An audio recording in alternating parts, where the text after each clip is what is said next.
இந்த வண்டி பார்த்திங்கன்னா மாருதி சுசுகி ஸ்விஃப்ட்டு. இந்த வண்டியில் பார்த்திங்கன்னா நமக்கு வந்து ஆயில் சர்வீஸுக்காண்டி வந்திருக்கு. பார்த்திங்கன்னா ரொம்ப ஆயில் வந்து 5000 கிலோமீட்டர் கூட ஓட்டிட்டதுனால வண்டி வந்து நம்மக்கிட்ட சர்வீஸ் பண்ணுறதுக்காண்டி எடுத்துகிட்டு வந்திருக்காங்க. பார்த்திங்கன்னா நம்ம வந்து ஃபுல்லாக கழட்டி ட்ரைன் பண்ணியாச்சு. Engine oil, gear oil, coolant எல்லாத்தையுமே நம்ம வந்து ஃபுல்லாக கழட்டி ட்ரைன் பண்ணிவிட்டு திரும்பி லாக் பண்ணியாச்சு. நட்டு எல்லாமே நம்ம வந்து லாக் பண்ணியாச்சு.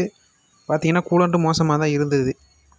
ஆயிலும் ரொம்ப மோசமாக இருந்தது. கியர் ஆயில் வந்து ரொம்ப கம்மியாகவும் கொஞ்சம் பர் அடித்த மாதிரி இருந்துச்சு. அதனால் வந்து நம்ம வந்து பார்த்திங்கன்னா ஆயிலை பார்த்திங்கன்னா உங்களுக்கே தெரியும், ரொம்ப மோசமாக இருக்குது. எக்ஸ்ட்ரா 5000 கிலோமீட்டர் ஓட்டிட்டதுனால ரொம்ப மோசமாகிடுச்சு. ரொம்ப மோசமாக இருந்துச்சுன்னா நமக்கு வந்து இன்ஜினோட பர்ஃபார்மன்ஸ் நமக்கு குறையும். கரெக்டான நேரத்தில் நமக்கு சர்வீஸ் பண்ணால் தான் வண்டி வந்து கரெக்டாக இருக்கும் நமக்கு.